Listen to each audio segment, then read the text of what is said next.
청와대 국민청원에 딸을 성폭행한 뒤 살해한 범인을 엄벌해달라 이런 내용이 올라왔습니다. 이 청원은 닷새 만에 20만 명 이상의 동의를 받았는데요. 시민들이 이 사건에 특히 분노한 이유가 있었습니다. 김병영 기자가 자세히 전합니다. 전남 순천의 한 아파트입니다. 새벽 6시가 넘은 시각, 모자를 쓴 한 남성이 엘리베이터 안으로 들어옵니다. 이 남성은 36살 최모 씨. 최 씨가 향한 곳은 직장 동료의 여자친구인 A 씨가 사는 집이었습니다.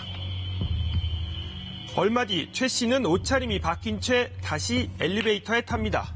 모자 대신 수건을 덮어쓰고 위옷도 갈아입은 모습인데요. 자, 그로부터 8시간 뒤 이 아파트는 발칵 뒤집혀졌습니다. 그날따라 그 놀이터가 너무 막 이성적이었거든요. 하고 이렇게 잠깐 내다봤는데 차가 두 대가 있고 저 일반 경찰차가 왔는데 이만큼 딱 쳐내갖고 놀아줄 수 있나 깜짝. 그날 오후 집에 들른 가족에 의해 A씨가 숨진 채로 발견된 겁니다. 5월 27일 15시 39분경 동생이 숨을 안 쉰다라는 취지로 112 신고가 접수됐어요. 신고를 받고 출동한 경찰은 A씨의 죽음이 석연치 않다고 판단했습니다. 자체 주변에 나뭇가지라든지 뭔가 좀 닦은 흔적 같은 거 일반 변사 사건은 틀리다고 판단했죠.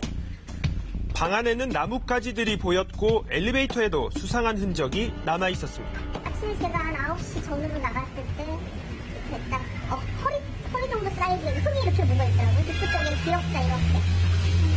흙이 묻어있고 나뭇가지가 긴 게 하나 이렇게 있었기 때문에 뭐더냐 이러고 이제. 대체 그날 새벽 무슨 일이 있었던 걸까요?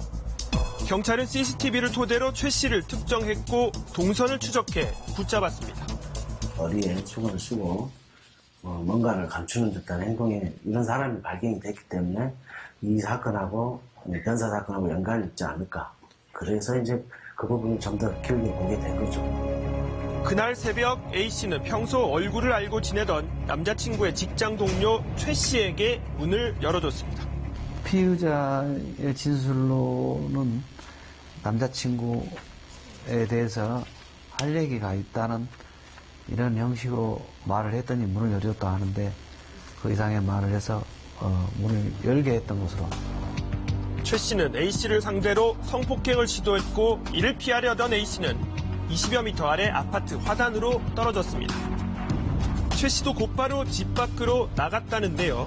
여기서 더 끔찍한 일이 벌어졌습니다.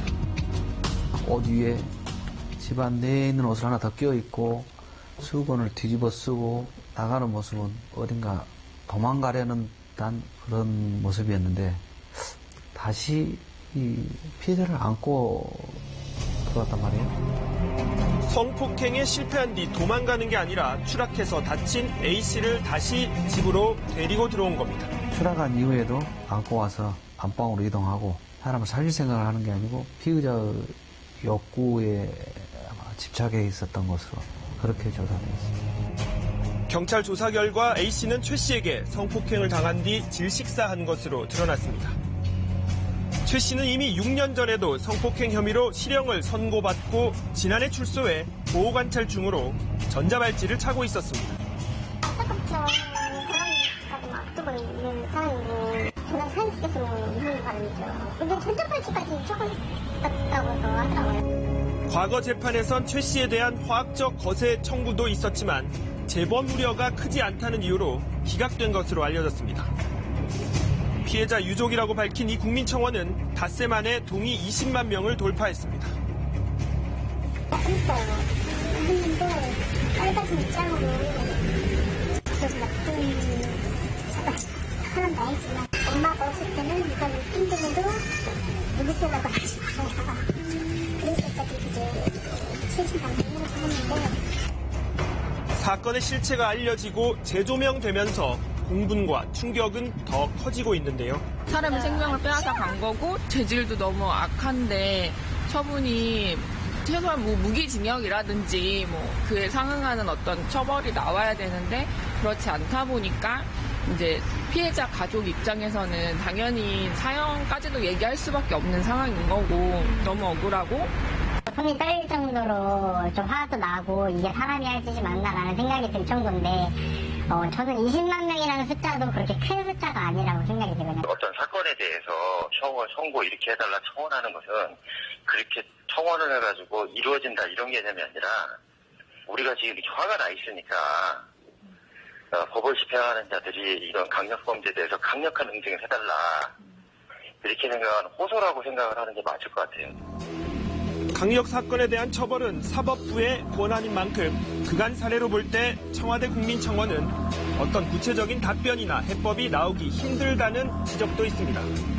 그럼에도 불구하고 이번 사건 피해를 막고 피해자를 지켜주지 못한 과거 죄값이 과연 적절했는지 시민들은 한 목소리로 묻고 있었습니다.